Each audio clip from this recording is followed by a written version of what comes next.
From Kansas State University, this is Agriculture Today. Eric Atkinson with you, and here's what's coming up. K-State's Glynn Tonsor on the cattle markets. In addition to recapping the price trends that closed out 2021 last week, Glynn will look at several key questions that he believes will steer the fortunes of the cattle market in 22. Also, K-State's Justin Waggoner will offer some advice to you cattle producers on managing the costs of feeding cattle through the next several months as you contend with high feedstuff prices. Among Justin's suggestions, being sure to evaluate feedstuff commodities in a cost-conscientious way. And on this week's agricultural events calendar, K-State's Lexie Hayes talks with Shelby Varner about 2 Junior Livestock Producer Events coming up this spring at K-State. All that here on Agriculture Today.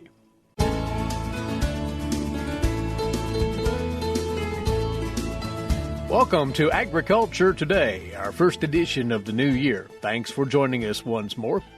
Well, we'll open up with the cattle market overview, and on the line with us is livestock economist Glynn Tonsor of K-State Research and Extension to do the honors in getting us going in 2022 here, Glynn. But first, we want to reflect on how 2021 finished in the cattle trades. A pretty friendly tone overall, was it not? Friendly tone. Of course, we got to keep in mind it's holiday impacted, so right. Certain markets didn't even run, and when they did, it was lower volume. But for what's available to us here, I guess first we can look at the board, because that was trading this past week. Fed cattle, February is 140, more or less flat with the pre-Christmas trade. And then feeder cattle, the January contract's 167, and I'd say that was up almost $3, if I remember right. A little bit less to compare to on the cash side, but on cash fed cattle on December 30th, because again, we didn't have trade on the 31st for holidays. So Thursday the 30th, AMS called fed cattle 141. That'd be up $3 from the week before. And then as you look across the Kansas auctions, there was limited volume this past week, so you can actually look back to just before Christmas, and that's still relevant to kind of give us a end-of-year peg on the cash market. Pratt on December 16th had a couple different lots sell I took notes of here. One was a bigger lot weighing 576 pounds, 193. Another was a lot weighing 884, 159. I throw those out there because certainly the feeder cattle market and the fed cattle market ended the year stronger than they ended 2020. That's a little bit different than box beef story, particularly if you look within the year. So December 30th, USDA called choice beef, box beef it is, at 265. That's down about $2 on the week. And then select at 258, which was up nearly $5 on the week. The big difference between cattle and beef there is beef did end up a little bit at the end of the year compared to the year before, but not much.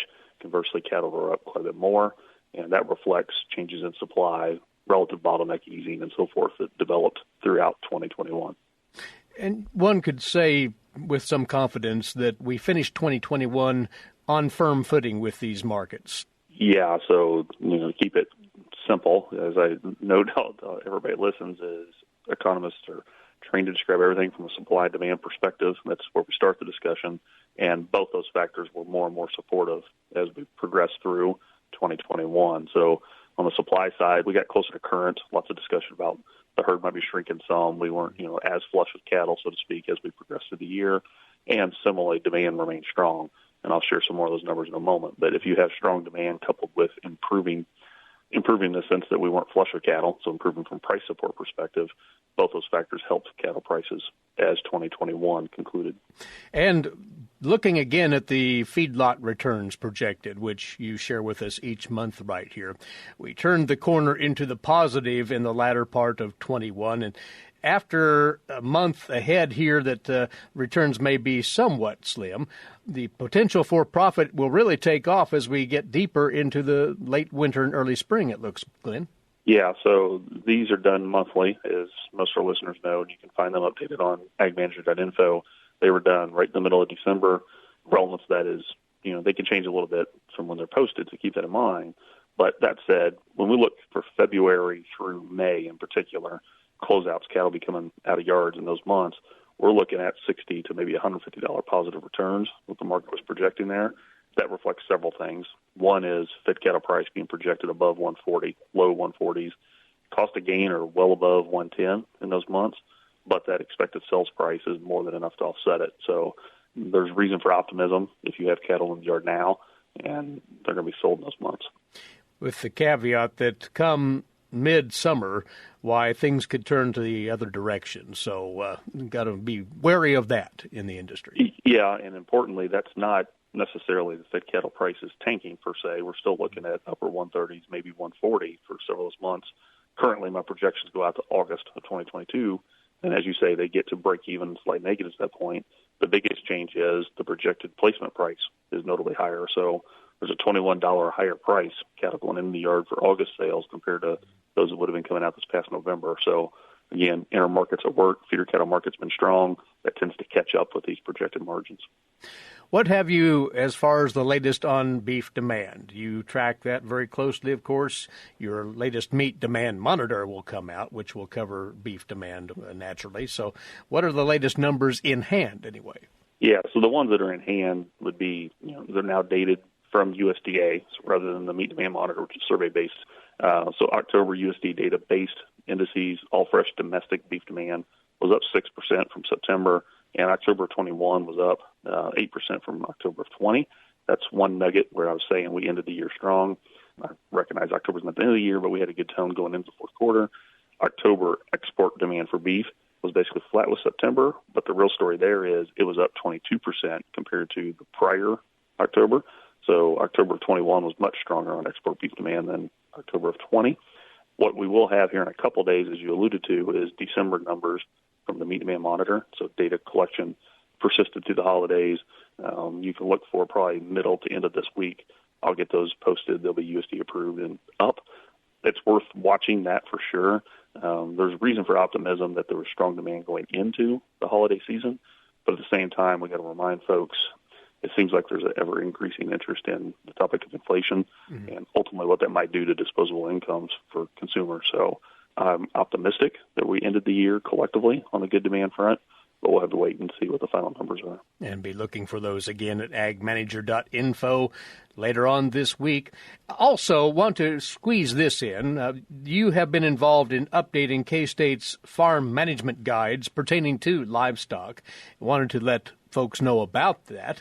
Describe these guides quickly, if you would. Yeah, so these guides, they're Microsoft Excel-based, meant to be user-friendly. Ultimately, the real goal is to provide a tool that producers can easily pull up and adapt. Think about it as a starting point where you put your own cost of production or expected sale price numbers in, and we do them separately by species. So they're updated annually. They were done here just right after Christmas.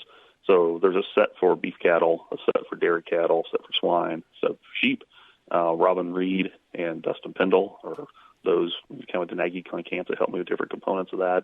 And then there's several of our colleagues over in animal science that help us kind of ground the nutritional, what's presumed in the feed ration and the like, that's underneath those guides. They're updated annually. They were just updated. They bring in USDA projected prices, futures market projected prices and the like. But I really encourage people to, A, know they've been updated, but B, to download them and use them, maybe cross-check against their own numbers. And if you have a good handle on your cost of gain and the like, it's an easy tool. You can plug your own numbers in to get a little more tailored insight to projected break-evens for the upcoming year. These are highly useful resources, the farm management guides for various enterprises, including livestock, at agmanager.info likewise.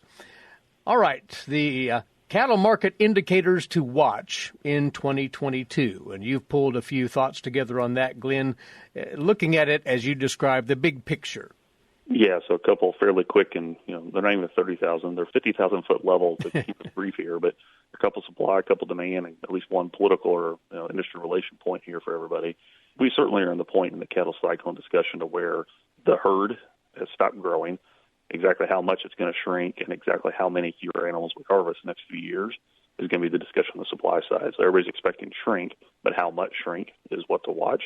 We'll get an updated indicator of that in the January cattle inventory report. So here at the end of the month, heifer retention numbers and the like by state will come out. I personally think the herd is shrunk, but maybe not as much as some others. We got to keep in mind it's a big industry. Not all parts of the country have had drought pressure. That's not to say I don't empathize with those that have, but there's certainly parts that haven't. Similarly, we have indication that more near term here for 2022, fed cattle slaughter might be down another 3% compared to 2021. And that, coupled with some other things I'll get to on demand front, is leading to higher cattle price expectations. We alluded to this earlier, but fed cattle might be up 8% for the year.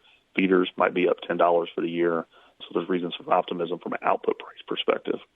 A key reason beyond just supply for that is the demand story. Mm-hmm. So every time you've had me on for at least 12 months, we've talked about overall demand strength. I'm optimistic that the export demand strength will persist. We probably won't have year-over-year growth the way we've had it, but I hope we can hold some of that strong, billion-dollar sales in some months kind of numbers. Something in that arena would definitely help the aggregate industry. So we can watch for that here as 22 progresses a little closer to home. I suspect we're towards the end, or maybe we are past, the vast majority of residents getting federal aid in the spirit of COVID relief. Exactly what that does to the amount of cash that's on hand, and again, disposable income for higher protein purchasing is worth watching. We're in the midst of an ongoing discussion of another COVID variant. I'm not an epidemiologist, but we're probably going to have more variants of some sort as 22 progresses. The relevance there is that adds continued domestic uncertainty on the retail versus food service balance and foot traffic and the like. So I think we're starting the year certainly with supply fundamentals that are helpful and demand fundamentals that are helpful, but I think there's more and more uncertainty growing on the demand front of the two. The final nugget for everybody to think through, the question mark, is will inter-industry debates subside? Anybody that's been awake for the last 18, 24 months recognizes there's a lot of what you could label infighting within the vertically connected beef cattle industry. Lots of discussion about how many plants, what plants will be opened, what's the role of the federal government in subsidizing or incentivizing those and the like.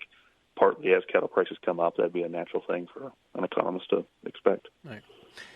Glynn, thank you for the insight as always, and looking forward to visiting with you regularly in this new year. Thanks for having me on, Eric, and Happy New Year to everybody. Glynn Tonsor is a livestock economist with K-State Research and Extension. Agriculture Today returns shortly on the K-State Radio Network.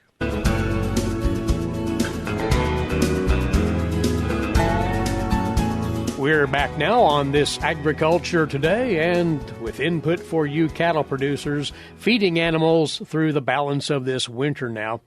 Our guest has some tips to pass along on being cost-conscious in your feedstuff management.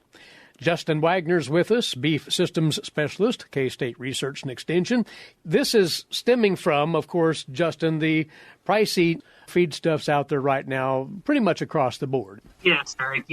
As I interact with producers all across the state and even to a larger extent, the Great Plains, the commonality across all of that is the increase in commodity prices that we've seen across the board, be it for energy or protein feedstuffs throughout the winter months. And so it's just a good time to revisit some of the things that we can do on an operation to maybe offset some of those costs or take a deeper look at how we manage our costs, especially in terms of our feedstuff.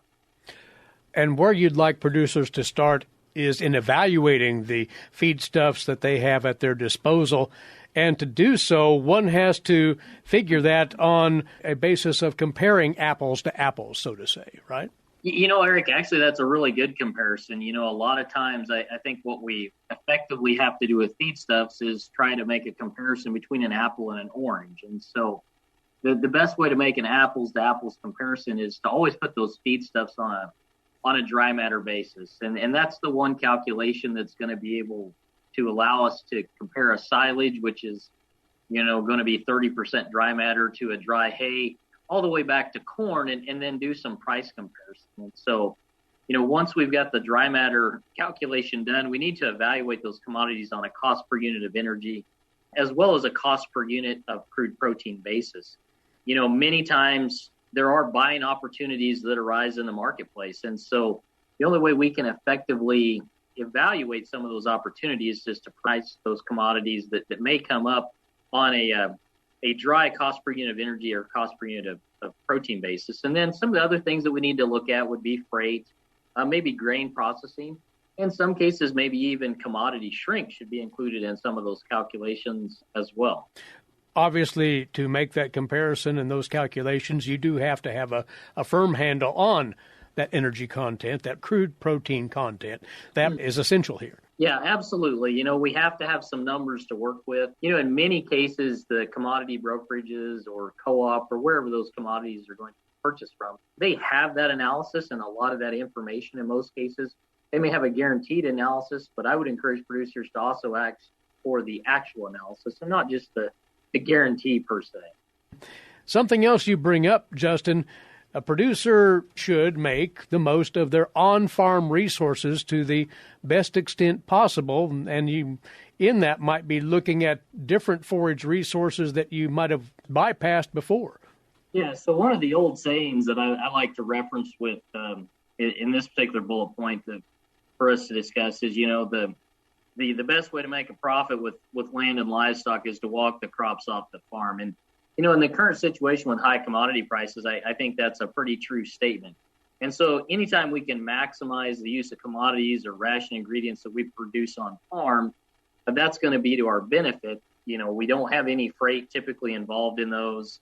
We're just we obviously have the market value of those forages, but we're getting those at the cost of production. And so they should work very well into our rations and into our feeding programs with that being said. We do have to, have a pretty sharp pencil and look at those ingredients and evaluate them much like we would anything else. But I think that's important to consider that a lot of times if we can produce, especially our forage resources on farm, that's typically going to be the most cost-effective way for us to get those ingredients into the ration. Forages tend to be very expensive to haul, and that's kind of why I tend to focus on those with that point of we can maximize any of those on-farm commodities. We sure need to do that. And at some point, might one want to even go as far as looking at those lower quality forages and if they could somehow augment the remainder of the ration, things like straw, for instance? Yeah, absolutely, Eric. Oftentimes we have crop residue or other aftermath products that we might be able to utilize in a ration, straw, and so on a small scale, we can include some of those type of ingredients. Straw in the instance here is going to be, fairly low energy. It's essentially going to be a filler to use that term there. But even a small amount, if we can include that in the ration at a very low inclusion level, that may be a way for us to reduce some of those ration costs for producers. Well, here's another item that may be easier said than done, but let's talk it out, and that is to reduce the wastage in your feedstuff stockpile and or the shrinkage in that same feedstuff, because those losses will add up. That's absolutely right. One of the things on a feed yard, if we use that as an example, or a small grower facility, is we often think a little bit about commodity shrink and commodity loss, but a lot of times it's just we view it as a pass through. It's just a cost of doing business per se. But in some instances, those shrink losses can be, or feed waste losses can be fairly high. If we take, for instance, the hay pile and leaving that exposed to the elements or not doing a good job of tidying that up as we're loading the mixer wagon, we can very easily lose 2 to 10% of a given commodity. And it may not sound like a lot, but if you take, 1% of a ton, that's going to be 20 pounds. 1% of 20 ton is going to be 400 pounds. And you begin to add that up over time, that 400 pounds, if we value a commodity at $250 a ton, that accounts for $50 or $2.50 per ton. So over the course of, a winter feeding period, those feed waste and losses may begin to add up to substantial dollar figures. And so, as we start to think about, would we purchase a cheaper commodity for $5 to $10 a ton less in a particular situation? Yeah, we would certainly look at that particular commodity, right? And so I think, given the magnitude of if we are on the upper end of that scale, and we can certainly maybe reduce some of our feed waste issues and shrink with our feed stuff, that it should be a way for us to reduce our overall cost of our feeding program. The trick is, of course, the physical approach to reducing that waste. One has to put some effort into that. You do. And I think a lot of times what I encourage people to do is it's just about attention to detail. How we load the mixer wagon. Would it make sense for us to, load in a different direction depending on which way the wind is blowing? All of those things. Can we tidy up that feeding area around the silage pile or the hay pile, or if we have some byproduct there that we might be utilizing, just to keep those products as close to that pile. So to me, I think a lot of the key to reducing feed waste and commodity losses simply comes down to attention to detail. And you would suggest as well that producers look at the actual efficiency in feeding and to the point of improving the feed conversions by their animals. Absolutely. If we think about efficiency, the benchmark by which we evaluate feed efficiency in all livestock operations, regardless of whether it's cattle, swine, or even chickens, is feed to gain. And so, if we start to consider how can we get more productivity for fewer inputs, and we start to think about things like feeding technologies, as I think about the cattle industry, and the majority of cattle on feed in the commercial cattle feeding industry are all going to be fed ionophores. However, if we take that same feeding technology, there's far fewer maybe grower backgrounder facilities that would use that. There's even fewer cow-calf operators that would utilize those types of feeding technologies. Also looking at management strategies. Limit feeding is another proven method of improving feed conversions. And so reading about those strategies and maybe figuring out a way to implement those kind of management strategies or even those feeding technologies into an operation can be a great way to reduce the cost of a feeding program just simply by improving animal efficiency. Well, given the economics of the day, and in closing, Justin, a conversation with one's herd nutritionist or other nutrition professional might pay off here. Absolutely. I think a lot of times producers who have not had the opportunity to work with a nutritionist before really don't realize all the many different things that a nutritionist or someone that has some additional training in nutrition can really bring to their operation. Not only do they help you in terms of ration formulation, they're also going to be able to assist you with evaluating commodities, as well as predicting and estimating animal performance and changes that occur as a result of some of those changes in commodities or ration nutrient densities that a producer might be looking at in terms of trying to cheapen up the ration. As we put more of a lower quality commodity like forage, like straw into a ration, obviously that's going to reduce the energy density of the ration. And so there's likely going to be a performance impact that performance may in some cases be reduced. And expertise from a nutritionist can go a long ways in terms of being able to predict what those outcomes might be. Take full advantage of that expertise as it's availed to you, and all of these recommendations in the spirit of cost-conscientiousness in cattle feedstuff management as we push on through this winter and into springtime. And Justin, the input appreciated. Thanks. Thanks, Eric. Beef Systems Specialist with K-State Research and Extension, Justin Waggoner with those thoughts on this Agriculture Today.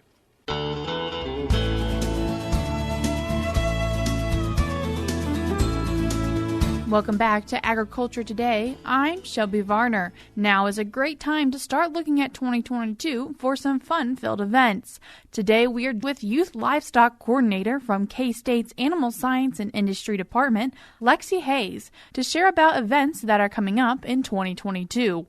Junior Producer Days is a fun event for the youth. What are the dates and what species will be looked at? We are so excited to have families back with us on campus in March. We're going to have Junior Beef Producer Day on Saturday, March 5th, and then Junior Sheep Producer Day will be Saturday, March 19th, and they will be in person here at K-State in Weber Hall. What is classified as a junior for these days? Actually, these are family events. They are targeted towards youth, so that 7 to 18 age range, but it really is a family event. Most families come, parents come. There are a lot of project leaders that'll bring a group of kids or agents and bring kids from their county that are enrolled in that species and come. So really, anyone can come, but it is targeted towards the youth and them learning more about their project. What do you hope for participants to get from this event? We hope they just learn how to select and manage their project through the completion. So whether that be the county fair, whether that be them showing at one of the state shows, the state fair or the Kansas Junior Livestock Show, or if they are a young producer that is developing their own herd, we want everyone to be able to take something away. So we have a variety of topics that we will be discussing, from selection to nutrition to meat science, because that's an important aspect of raising production animals, and even some repro sessions. So we're really excited about the speakers that we have coming this year. How do they register for this event? Registration is open now, and there are flyers posted on our website. And if you want to register by paper, you can print that off and send in your registration fee with that. And it is $15 a person until the registration deadline. Or you can also register online. A lot of people prefer that option. And so they can also go online and register all their family members. And we do need everyone to register who's going to attend. Even though it's a youth event, we need both youth and parents that will be coming to register to make sure that we have lunch for them. And also, if they register by the deadline, they'll get a t-shirt as part of their registration. The beef deadline is February 11th, and the sheep deadline is February 25th to get those registrations in. This is called a Junior Producer Day. Is it a whole day event? It is. It's a whole day event. We'll start with registration at about 8:30 in the morning, actually kick off the program at around 9:30 for both days, and then wrap up at 3:30. And this year we're also offering a YQCA training at the end of the day. So that's just for those that maybe want to stay and do the instructor-led certification.